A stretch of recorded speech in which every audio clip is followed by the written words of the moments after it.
Hey guys, it's Coach Wilson. Hope you're having a good day. Just want to tell you that you've got some things to do today, but we're going to go through all of them here in the notes, so make sure you listen to all of the lecture, and then I'll explain kind of what we're doing with your activity. Today we're going to be starting Unit 4, Day 8, Transcendentalism. Basically, what we're going to try to do for the next at least 3 days of notes, we're going to talk about some of the social movements and some of the more social things going on in our country, rather than talking about the political side, as we have very much so since we got done with the War of 1812. We won't talk a lot about presidents, won't talk a lot about that. We'll talk more about abolition, women's rights, transcendentalism, those types of things that are transforming the fabric of our society, not so much the, what would you call it, the governmental side. And we talk a lot about government in U.S. politics, whether it's or in U.S. history, whether it's presidents, whether it's the acts they pass, how those things affect the country. And those are important. But it's also important to note all the social movements and the various things going on while all those things are taking place as well. So your journal for today, okay, a little different setup today. We're using Prezi. This is something I used in college that when I first started developing my U.S. history lectures, they were a little bit more interactive, and so I've just continued to use them rather than using PowerPoint. Pretty easy journal today. Describe your perfect society.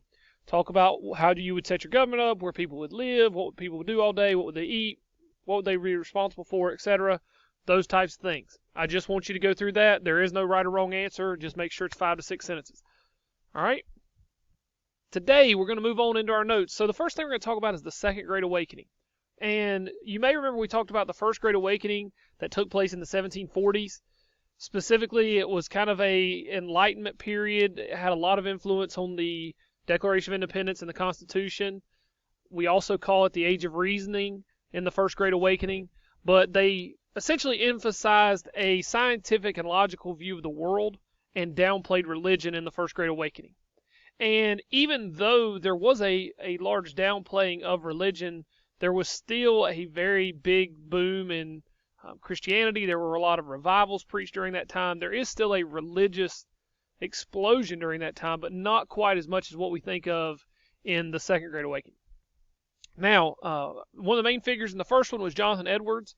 He was an Anglican minister, and he is considered one of the fathers of the Great Awakening. If we had to pick one other than Jonathan Edwards for the First Great Awakening, it would have been George Whitefield, who we talked a little bit about, but I don't want to rehash all that stuff. As far as this one goes, we're going to talk a little bit about Charles Finney. He was a revivalist preacher of the Great Awakening. Some of the things that he emphasized was trying to preach more focus on individual responsibility for salvation, that people could improve themselves and society in the eyes of God, and that you were not predetermined. One of the things that was a big focus in the first Great Awakening was predestination was preached. That was part of Calvinism, and Calvinism is going to kind of rise again here in the Second Great Awakening, but there's going to be more of a focus on that it's not predetermined whether you go to heaven or hell, at least from a Christianity perspective. Now, there's also many people that are split over theological beliefs, including slavery. Many were not sure where slavery fell in the eyes of God and how he looked at those things. But there's going to be a huge boom in the creation of churches, and there's going to be a huge focus on returning to Christ and to the things of God in the Christian faith. Now, obviously, there are those people that are serving other religions, but for the most part, Christianity is dominating American society during this time. Okay, see if I can get to move here. All right, Transcendentalism. This is one of the big ones, all right? And one of the movements, if you want to call it that, that kind of formed as a result of the Second Great Awakening was Transcendentalism. And it's this relationship between God, man, and nature, and that those three things work together to form your spiritual life. Transcendentalism focused on a few key things.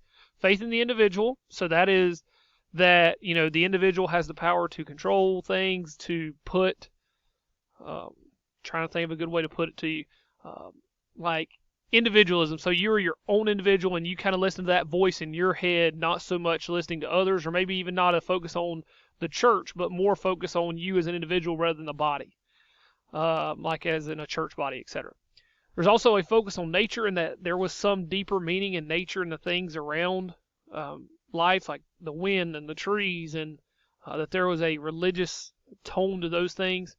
Also living a simple life, not needing to get involved with the things of this world, but being able to live without a lot of worldly possessions. You can think a lot, if you guys have ever seen the minimalism movement, that's something that a lot of times people kind of associate a little bit with transcendentalism. The big thing, though, that is associated with it is utopianism. And that is this idea that you could create a perfect society. And we will talk about that when we get to the end of the notes today. Now, one of the biggest transcendentalists was Ralph Waldo Emerson, who was a writer. He wrote a couple of books and was very influential in just kind of the philosophical views of people during this time. If you listen to a lot of famous, or if you read after, you can't really listen to them, but if you read after a lot of famous authors and a lot of famous historians, they talk a lot about Emerson and his influence. And he focused more on a simple life and the truth that was found in nature. And he wrote 2 books, Self-Reliance and Nature. Okay, and just I want to give you a couple of the key points from Self-Reliance. Okay, one was to follow the individual. That to follow the individual will instead of conforming to social expectations. So that kind of goes back to that faith in the individual I'm talking about. Is you don't really conform to social expectations.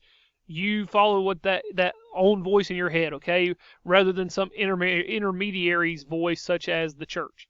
He also encouraged his readers to be honest in their relationships with others, so trying to promote some of that self-reliance. And then he also promoted self-reliance in that altering religious practices, such as Americans staying at home and developing their own culture and focusing on that individual rather than the societal progress.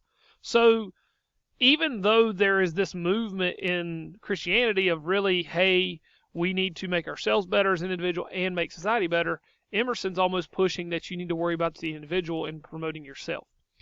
So, let's see if I can move it on here. All right, the second transcendentalist we're going to talk about is Henry David Thoreau. And Thoreau was an author. He wrote probably one of the most interesting books I can think of that we talk about in this class, Walden. Well, next to The Jungle, but we'll talk about the American too.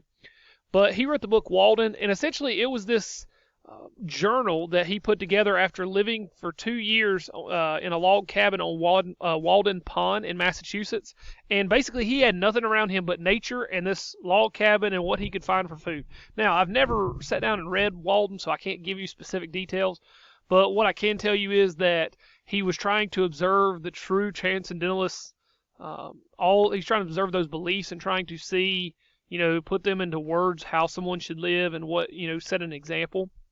He also wrote an excerpt called Civil Disobedience, where he said that individuals should not obey unjust laws. So laws that promote something that goes against your moral code or your moral compass, or something that you feel like is not just. So, for example, the punishment doesn't fit the crime, or the law is unfair and that it's not a just law, it doesn't have a just backing. And to give you a better example of that, if you need one, ask me, but that's just kind of hopefully you understand the difference between something that is just and unjust. Moving on. So now we're going to kind of take a step away from some of the men of transcendentalism and get into just a few things about transcendentalist art and some of the books and things that come out of this. The Hudson Valley School of Arts in New York was a huge, funding. It was a huge promoter of paintings and different things during that time, promoting this expressing natural beauty in America. So taking and painting different scenes that they may see, or painting different areas that they could go to, and showing that beauty in nature. And you're going to see that a lot in transcendentalism, is this kind of huge focus on nature, and that was kind of what the school promoted.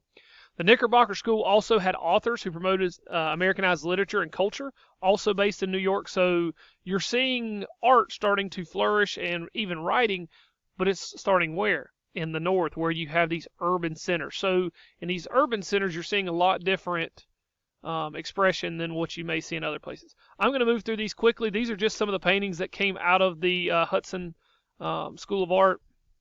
You can check these out. All of these are showing the brilliance of nature. We've just got to move. This one is my absolute favorite. I had this as my background for the longest time. Such a beautiful picture. And you can kind of see it shows that there's almost like a godly hue or a godly glow on the mountains. And then you see all of nature kind of blessed by the light. I mean, that's just kind of getting into the fundamental beliefs of transcendentalism. Now, New Nationalism. Okay, these are the authors, and I'm going to go through these quickly because I want to make sure I have time to explain your activity. James Fenimore Cooper, his rugged frontier nature of the United States, as well as The Last of the Mohicans. That's what he promoted. If you ever go watch Last of the Mohicans, great movie, and it's a great book. Probably read the book first. Washington Irving wrote Rip Van Winkle and Sleepy Hollow. Nathaniel Hawthorne wrote The Scarlet Letter, which a lot of you probably read, and Edgar Allan Poe and The Raven, which is one of the most famous works that he's ever done. Neoclassical architecture also pops up during this time. This was just a building style for many of the federal buildings. These columns and the way the columns are done, the little circular arches here. Okay, you can see kind of the artwork here, or the framework of the buildings. Just something for you to understand and kind of keep track of that could have popped up on your final exam. All of the government buildings, for the most part, are built this way. That's the White House, obviously, and this is Monticello. All of those have the columns and kind of have that neoclassical look. Now, Horace Mann was huge in education reform. He was from Massachusetts. He wanted better teaching methods and training. That is something that even when I took education, we had to read a little bit about Horace Mann, just trying to show teachers how they should approach students, etc. Noah Webster is going to standardize American English, so you can look at those words that were on the slide there, but he wrote a dictionary. It took 27 years to write. And he started writing at 43. He did not finish until he was 70. But he put words in there such as skunk, hickory, chowder, but some of his words did not stick, which you can see there as well. Alex de Tocqueville was a Frenchman, and he actually came and analyzed U.S. democracy to take back to France, who was still kind of in this upheaval of revolution during this time period. And what he wanted to do is he wrote this Democracy in America to try to show French people how that, the best way I could put it is that democracy is promoted, like it's protected by like three key things. Let's see. Here it is. Okay, sorry, I was trying to find it. I'd written it down in my little notes here. Tocqueville saw democracy as an equation that balanced liberty and equality, concern for the individual as well as for the community.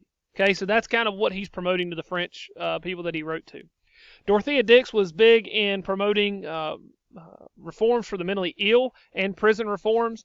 When she went into the conditions that she saw in mental hospitals, people were being chained, they were naked, beaten with rods, lashed into obedience. The way that we used to treat the mentally ill was very poor, and she tried to promote some different things and try to change the way those things were. Here's just a picture of what they called a quote-unquote lunatic asylum versus what one looks like today. Okay, and then utopian societies, and we're going to go through this quick. I may not have time to actually explain your activity. I'll have to make just another quick video. But utopian communities were basically these perfect societies, okay? And Brook Farm, I wanted to read you what each of these had because it's kind of hard to remember exactly the difference between all of them, but all of them had this different way they were promoting a perfect society. So Brook Farm was in Massachusetts. Okay, it was founded to promote human culture and brotherly cooperation. They were supposed to bestow the highest benefits of intellectual and physical and moral education to all of its members. Now, that's one. Okay, the Oneida community. This one was in upstate New York. The Oneidians experienced with group marriage, communal child rearing. So that's, like the community disciplines the child, group discipline, and attempt to improve the genetic composition of their offspring. Okay, not very successful. And then New Harmony was also there, was a cooperative that lasted for only 2 years before economic failure. Okay, and their principles were, they had like no real religious creed. It was just economic equality, so it was like group sharing of income. Very, very weird circumstance. All right. And here are your 4 vocab words. I have managed to get this done in 15 minutes. This is a huge section. So what I'm going to do is go ahead and get these words down.